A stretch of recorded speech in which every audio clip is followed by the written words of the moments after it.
하나님께서 오늘 우리에게 주시는 말씀은 구약 성경입니다. 민수기 7장 10절에서 14절 말씀입니다.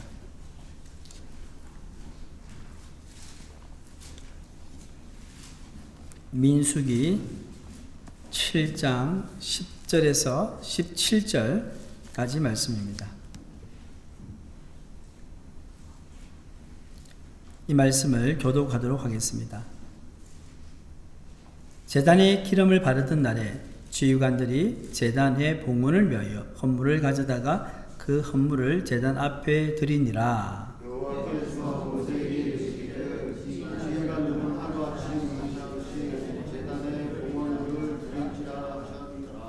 첫째 날에 헌물을 드리는 자는 유다 지파 암미나답의 아들 나손이라.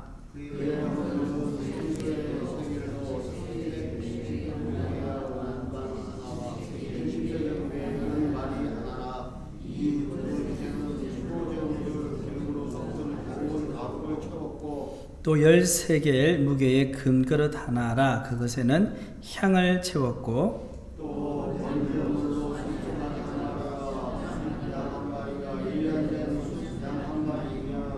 속죄제물로 수염소 한 마리이며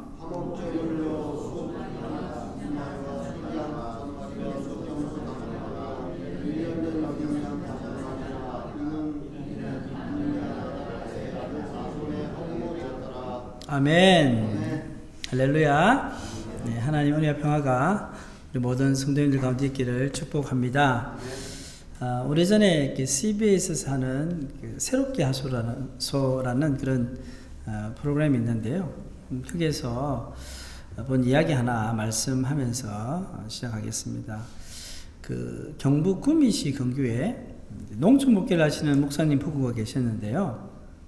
그 당시 자녀가 무려 13명이었습니다. 그 당시 전국 최다 다둥이 가족으로 기록되었다고 합니다. 아마 여러분들도 TV를 통해서 들어보셨을 것 같은데, 저는 그 방송을 보면서 그 당시 22살 대학생 큰딸로부터 시작해서 1살 된 막내까지, 그러니까 5남 8녀 자녀들이 이제 부모님의 사랑과 신앙 교육으로 건강하고 아름답게 자라는 모습을 보았습니다. 참 행복해 보였고 마음이 따뜻한 느낌을 받았습니다. 근데 한편으로 보니 참 말이 13남매이지 결코 그 아이들을 키우는 것은 말처럼 쉽지는 않을 것입니다. 그리고 부모로서 그 아이들을 똑같이 사랑하는 것도 참으로 어려운 일입니다. 자녀들은 부모의 사랑을 먹고 산다고 해도 과언이 아닙니다. 그때 저는 이런 생각을 했어요. 13명의 아이들, 2명의 엄마 아빠. 그 목사님과 사모님이 13명의 자녀들을 똑같이 사랑하려고 얼마나 애를 썼을까. 그렇지만 그 사랑을 받는 자녀들은 서로 다르게 느낄 수 있겠고 어쩌면 누군가는 소외감을 느끼지 않을까 하는 생각이 들었습니다. 사실 인간의 사랑은 불완전합니다. 그럼에도 불구하고 부모님의 마음은 늘 자녀를 향해 있습니다. 그런데 과연 자녀들은 이와 같은 부모님의 마음을 잘 알고 있을까요? 사실 자녀들은 아무리 노력해도 부모님의 마음을 다 헤아릴 수 없습니다. 저도 그런 것 같아요. 나이가 50이 넘었는데도 부모님과 이렇게 대화를 해보고 하면 참 그 마음을 다 알 수가 없을 것 같아요. 그래서 부모님의 입장을 좀 더 이해하려고 하지만 참 쉽지는 않습니다. 인간이 이럴진데 하물며 인간을 향하신 하나님 마음을 우리가 어찌 다 헤아릴 수 있겠습니까? 우리가 부모님의 마음을 다 알 수 없듯이 우리를 향하신 하나님의 마음도 다 알 수가 없습니다. 그럼에도 불구하고 우리는 하나님의 마음을 알려고 노력해야 합니다.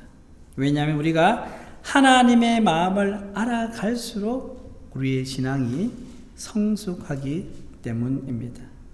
오늘 본문 말씀은 성도를 향하신 하나님 백성을 향하신 하나님의 마음의 마음을 우리가 엿볼 수 있습니다.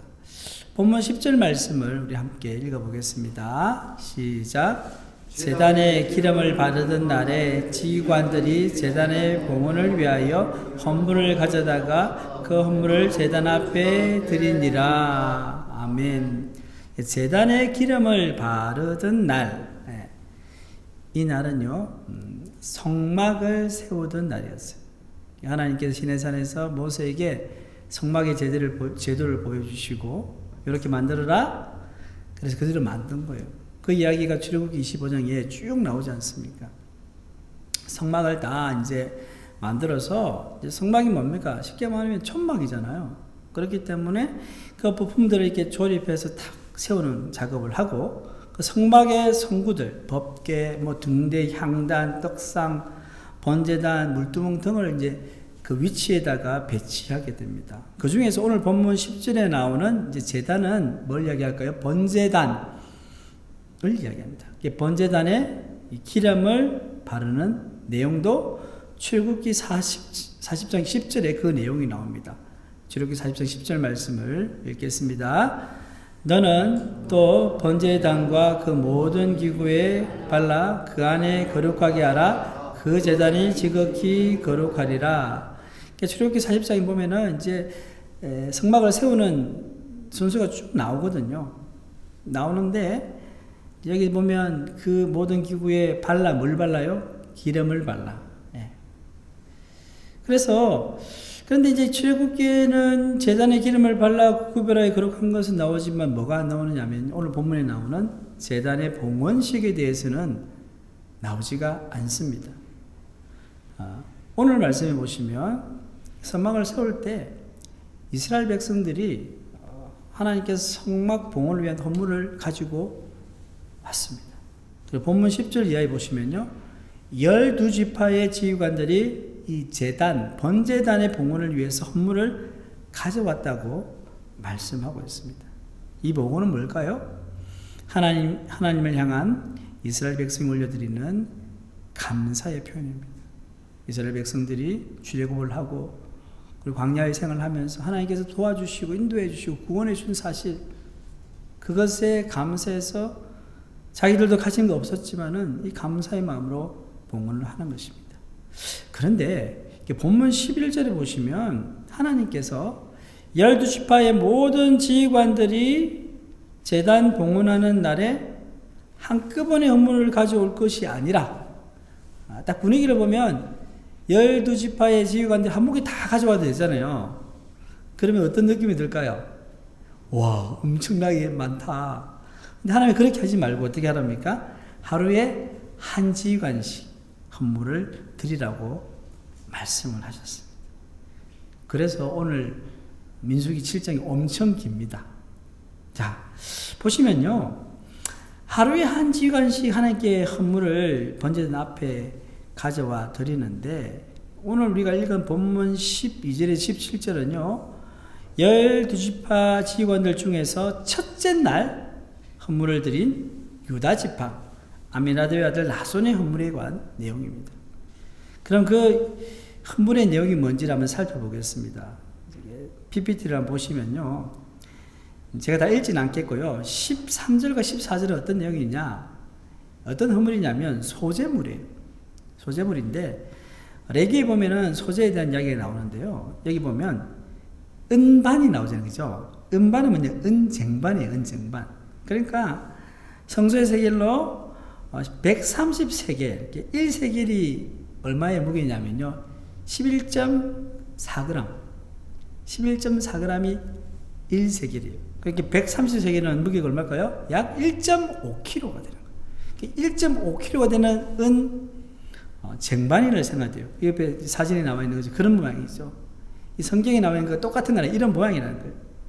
여기에다가 뭘 채워요? 기름 섞은 고운 가루, 밀가루 같은 걸 생각하시면 돼요. 고운 가루를 탁 채우는 거예요. 그 다음에 또 뭐가 나옵니까? 은발이에요. 은발이. 그는 은대접을 이야기하는 거예요. 옆에 여기는 뚜껑이 있는데 그릇을 이야기, 은그릇. 근데 70세겔이에요. 이 무게가 800g. 여기에도 기름 섞은 고운 가루를 가득 채우는 거예요. 그 다음에 뭐가 나옵니까? 금그릇 한 개인데 13개래요. 이건 얼마나 될까요? 10을 곱하면 114g이 됩니다. 여기는 뭘 채웁니까? 향을 가득 채워. 여러분, 이 소재는 특징이 뭐냐면요, 그걸 다 불태워 드리는 게 아니라 한 움큼 딱 해가지고는 태우고 나머지는 아론과 그의 자손 몫으로 드리는 거예요. 두 번째가 이제 15절에 보면 번제물이 나옵니다. 번제물은요, 뭐가 나옵니까? 수송아지 한 마리, 수장 한 마리, 1년 된 어린 양, 수장 한 마리. 번제물은 하나도 남김없이 하나님께 다 태워 올려드리는 거예요. 하나님께 전부 드리는 거예요. 세 번째는 16절에 보면 속죄제물이 나옵니다. 속죄제물은 뭡니까? 수점소 한 마리예요. 속죄제는요, 어떤 식으로 하냐면, 각 소나 양이든 짐승을 잡으면 그 안에 기름이 있잖아요. 그죠? 소위 말해 비계, 이런 거. 이런 거면 다 이렇게 수거해서 불태워 드리고 나머지 고기는 누가? 제사장이 속죄제물을 먹는 거예요. 그 다음에 화목제 마지막에 17절에 보면 소 2마리, 수작 5마리, 수염녀 5마리. 그림이 잘못되어 있습니다. 1년 된 어린 수장이 5마리예요. 한 마리가 아니고 5마리. 그러니까 굉장히 많은 소, 양, 염소를 화목제물로 드리는데 왜 이렇게 많이 드리는 이유가 있습니다. 여기도요, 화목제물도 모든 기름과 거기에다가 두 콩팥을 떼서 다 불살아서 하나님께 드리고 나머지 고기는 제사장의 몫을 두고 그 외에는 제물을 드리는 사람들이 다 나눠 먹는 거예요. 이게 화목제물. 이렇게 첫째 날에 드린 예물이에요. 여러분, 어떻습니까? 상당히 많은 양이죠. 그죠? 네. 근데 민수기 7장 12절에서 이 83절까지 말씀을 쭉 읽어보면요, 특이한 점이 있어요. 뭐냐면요, 다른 날, 다른 지파의 이름과 다른 지휘관의 이름을 빼놓고는요, 모든 헌물의 내용과 그 순서가 동일합니다. 성경을 이제 많이 읽어보시면 알 거예요. 처음 읽으면은 비슷한 것 같기도 하고, 틀린 것 같기도 하고, 계속 반복되니까. 근데 딱 보면은, 오늘 제가 자세하게 이제 이 헌물을 소개한 게 뭐냐면, 똑같다는 거예요, 똑같다. 그래서, 같은 내용이 12번 반복되기 때문에 지루하여서 끝까지 읽기가 힘들 정도예요. 아, 그래, 그렇구나. 하면서 대충 읽고 넘어갈 수도 있고요. 어떤 사람 읽으면서, 하나님 뭐 이렇게 같은 말을 계속 하시는지 몰라. 우리를 힘들게 하시려고 그러나? 라고 생각할 수도 있어요. 그때나 성경 읽기가 힘든데. 그런데 문제는 이 불필요한 내용이 성경에 과연 기록되었을까? 입니다. 성경은 성령의 감동으로 기록되었기 때문에 성경에 기록된 내용들은요, 불필요한 것이 없어요. 다 하나님의 뜻을 나타내는데 사용되고 있습니다. 그렇다면 왜 하나님께서 민수기 7장의 각 지파의 지휘관들의 헌물에 대해 간략하게 요약해서 설명하지 않으시고 지루할 정도로 같은 내용을 반복해서 기록해 놓았을까요? 하나님께서 세대에게 성경을 읽는 성도들 하여금 힘들게 하시려고 하실까요? 그렇지 않습니다. 우리는 별 생각 없이, 그리고 자신의 입장에서 읽으면요, 그 내용이 좀 지루해 보여요. 아유, 무슨 내용인가. 그런데 하나님의 입장에서는 불필요한 내용이 아닙니다. 오늘 본문을 포함해서 민수기 7장 전체의 내용을 통해서 하나님의 백성인 우리를 향하신 하나님의 마음을 엿볼 수가 있습니다. 저는 민수기 7장 말씀에 두 가지 질문을 던져서 그 질문을 답하면서 본문에 나타난 하나님의 마음을 한번 헤아려 보기로 원합니다. 첫 번째 질문은요, 왜 하나님께서는 제단 봉헌하는 당일에 12지파로부터 한꺼번에 헌물을 다 받지 않으시고 하루에 한 지관씩 헌물을 바치라고 하셨을까요? 아까 말씀드렸잖아요. 다 와서 한목이 하면 얼마나 장관이겠어요, 그죠? 소, 양이 막 엄청나게 많고요. 그게 더 대단해 보일 수도 있어요. 근데 그렇게 하지 말고 한 지파씩 바치라고 한 것입니다. 하나님께서는요, 한날에 모든 지인관들을 한 번에 만날 수도 있지만요, 하나님 그걸 택하시지 않으시고요, 1대1로 따로 만나서 그 헌물을 받고 기뻐하기를 원하셨습니다. 이 말은 무슨 말입니까? 하나님께서는 우리를요, 어떤 한 묶음, 한 다발, 한 도매급으로 이게 취급하지 않으시고요, 1대1로 만나기를 원하신다. 하나님께서는 당신의 백성과 교제하실 때요, 바로 나 한 사람에게 집중하기를 원하십니다. 그러니까 하나님은 나 한 사람에게 집중하시는 겁니다. 오늘도 이 자리에 우리 성도님들 나오셔서 예배를 드리시지만요, 이렇게 공동체로 예배를 드리지만 우리는 다 하나님 앞에 개개인으로 나아가는 것입니다. 설교 도입부에서 언급한 이 다둥이 목사님 부부, 가정에서 13명의 자녀들을 1대1로 상대하는데 상당히 어려울 겁니다. 예. 부모님 마음은요, 다 1대1로 잘 해주고 싶은데 현실적으로 불가능하죠. 결국 어떻습니까? 1대1이 아니라 1대 다죠. 가끔씩 1대1이 되지만 쉽지 않아요. 그냥 뭐 큰딸이 둘째 딸이 그냥 애들 보고 그렇게 하는 거예요. 그러나 전능하신 하나님께서는요, 우리와 늘 1대1로 교제하기를 원하십니다. 오늘 본문에서 하나님께서는 각 지파의 지휘관들 드리는 헌물을 1대1로 받으시면서 영적 교제를 나누셨습니다.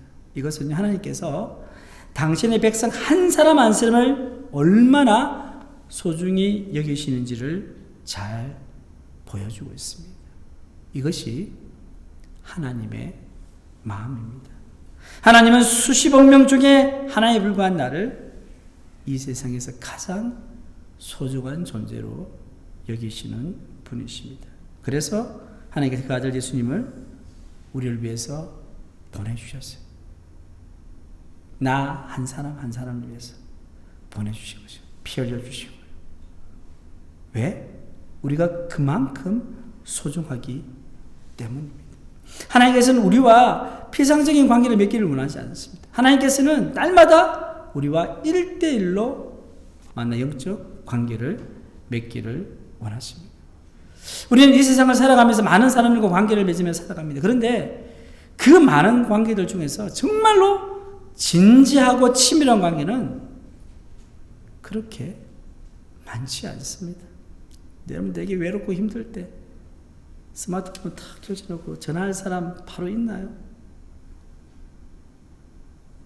사실 우리는 많은 사람들과 피상적인 관계를 맺고 살아가고 있습니다. 그래서 우리는 때때로 서로 오해하고요, 서로에 대한 편견을 가지게 됩니다.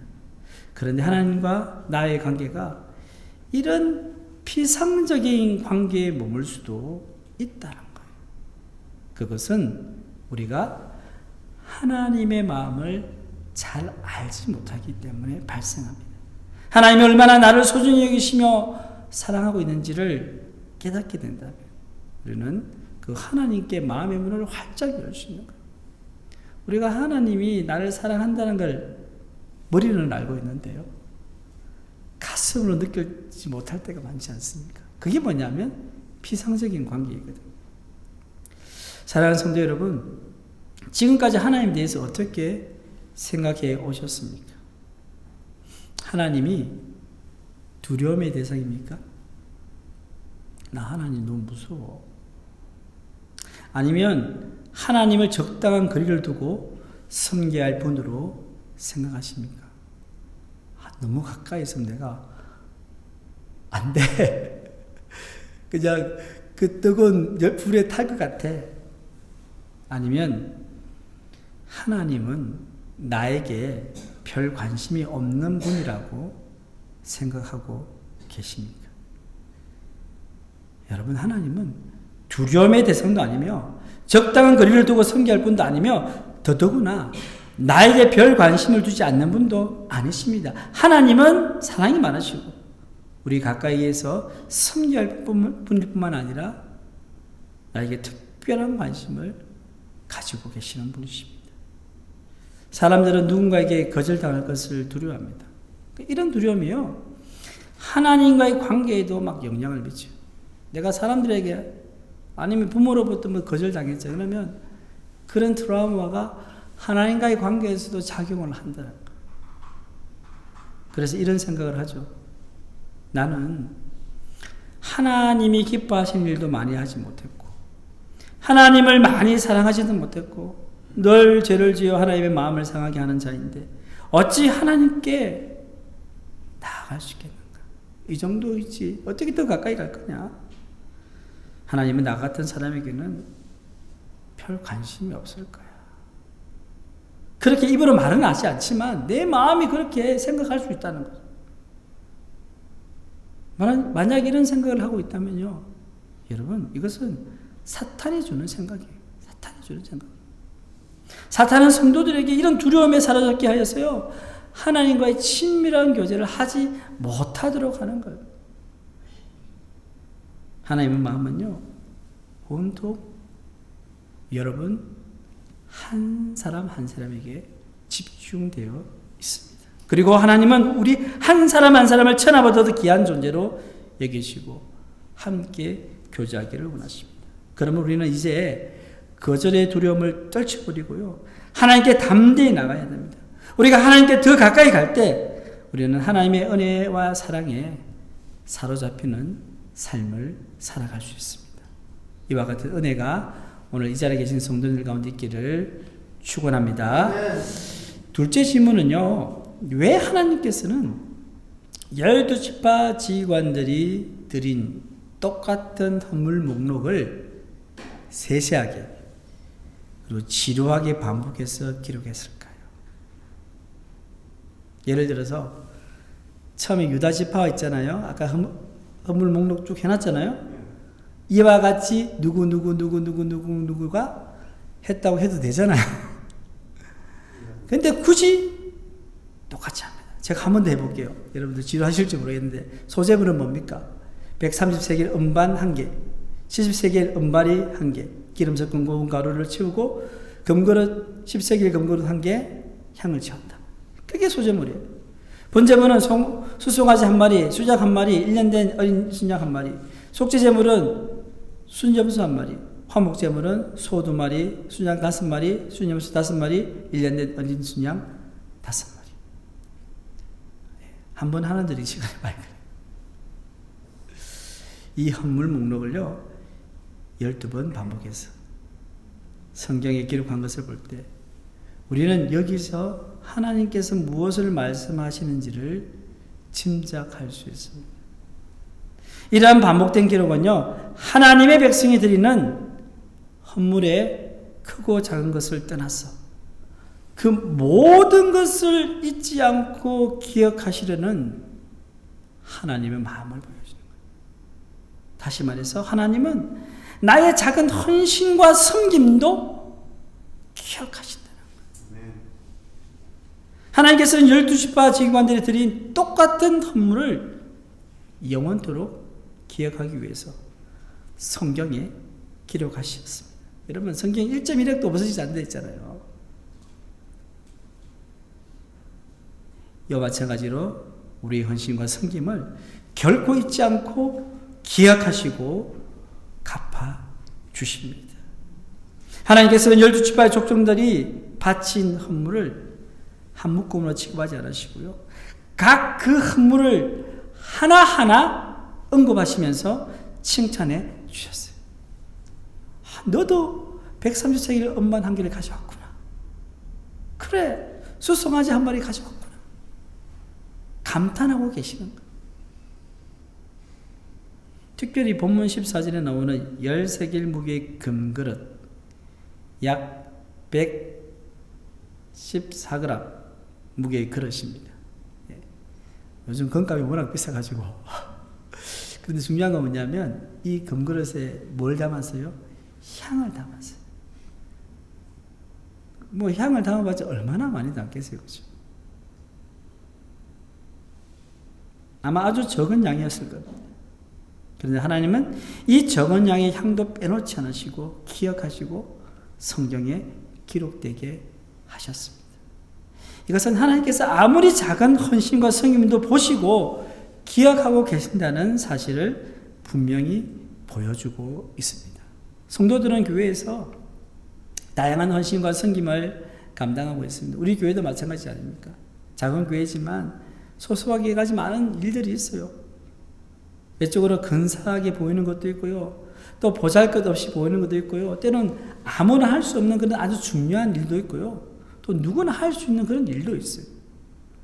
우리가 교회에서 무슨 일을 하든지 하나님께서 우리를 지켜보고 계시는 사실을 잊지 마시기를 바랍니다. 여러분 교회 오셔가지고는 쓰레기가 떨어져 있어요. 누가 치우겠지. 가 아니라 내가 치워서 쓰레기통에 넣는 거. 하나님이 보시죠. 다 보고 계신 거예요. 그런데 때는 교회 안에서 헌신과 봉사를 하다가 사람들 때문에 마음의 상처를 입거나 서운한 마음이 들 때가 있습니다. 그럴 때 우리를 바라보시는 하나님을 향해 눈을 돌리시기를 바랍니다.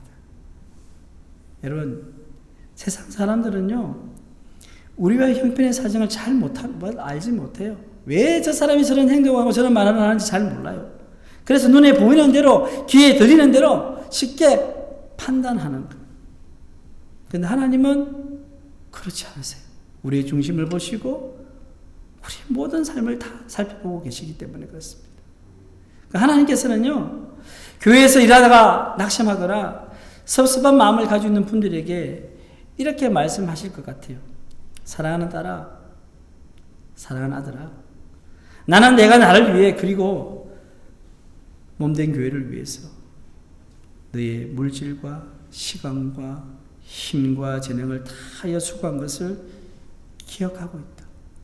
그것으로 인해 내가 기뻐하고 있다. 사람들은 너의 고생과 수고와 어려움을 모를지라도 나는 분명히 알고 있다.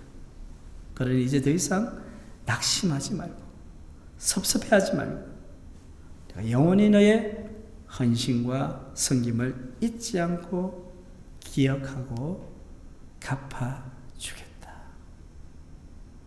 성도 여러분, 여러분들 중에 헌신과 섬김의 자리가 힘들어 내려놓고 싶은 분이 있으십니까? 또한 교회에서 또는 다른 사람들이 자신의 희생과 수고를 알아주지 않아 섭섭하십니까? 하나님께서 그 힘든 마음과 그 수고와 희생을 아십니다. 하나님께서 여러분을 위로하시고 새 힘 주시기를 간절히 소망합니다.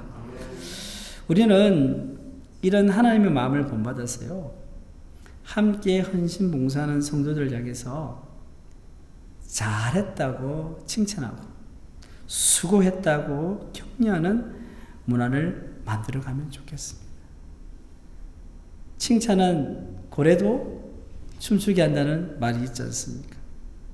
어떤 일에 대한 결과 중요하죠. 그러나 더 중요한 건 뭡니까? 그것을 위해서 얼마나 내가 열심히 수고하고 헌신하고 노력했는 그 과정도 정말 중요하거든.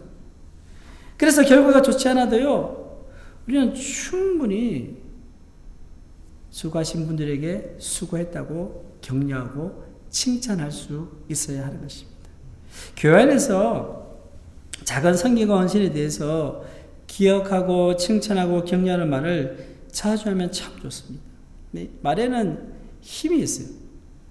그래서 긍정적인 말, 칭찬의 말, 격려의 말, 또 사과의 말. 제가 잘못해서 죄송합니다. 그래요. 괜찮습니다. 용서의 말.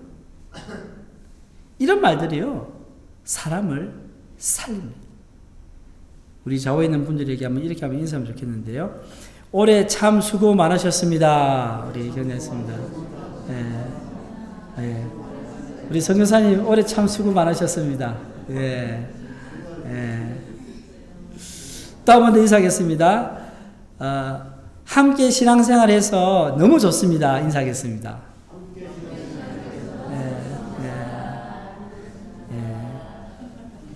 저도 우리 성도들과 함께 신앙생활해서 너무 좋아요. 사랑하는 포항샘물교회 성도 여러분, 오늘 말씀을 통해서 우리는 하나님의 두 가지 마음을 살펴보았습니다. 첫째는 하나님은 나 한 사람에게 집중하고 소중히 여기십니다. 그럼 우리는 그 하나님의 마음을 알고요, 하나님께 더 가까이 가야 되는 거예요. 둘째는 하나님은 나의 작은 헌신과 섬김도 기억하십니다. 그럼 우리는 늘 하나님 앞에 신실한 마음으로 헌신과 섬김의 사명을 다할 뿐만 아니라 어떠한 상황 속에서도 낙심하지 말고 하나님께 주신 귀한 사명을 충성스럽게 감당해야 할 것입니다. 또한 하나님의 마음을 본받아서 우리도 다른 사람의 섬김 헌신을 기억하고 칭찬과 격려를 아끼지 않는 삶을 살아가면 좋겠습니다. 이와 같은 은혜가 오늘 이 자리에 계신 모든 성도들 가운데 있기를 주님의 이름으로 축원합니다. 하나님 아버지 감사합니다. 주님께서는 우리 한 사람 한 사람에 집중하고 계시고 우리를 너무나 소중히 여기심을 오늘 말씀을 통해서 다시 한번 깨닫게 됩니다. 주님, 자기 자신의 연약함을 바라보지 않게 하시고 또 하나님을 너무 두려운 존재로 바라보지 않게 해 주옵소서. 우리를 향해서 마음을 넓게 여시는 그 하나님, 우리를 사랑하시는 그 하나님을 바라보고 주님께 나아갈 수 있는 저희들 되게 도와 주시옵소서.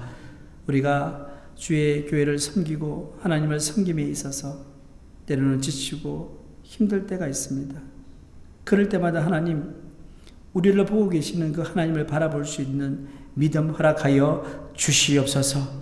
그래서 하나님, 주께서 우리를 그처럼 사랑하시고 위로하시고 격려하시는 그 마음으로 우리 함께 사역하고 함께 신앙생활하는 우리 성도님들에게도 칭찬과 격려와 또 사랑의 말을 할 수 있는 우리 모두가 될 수 있도록 은혜를 다하여 주시옵소서. 이 모든 말씀을 주 예수님의 이름으로 기도드립니다. 아멘.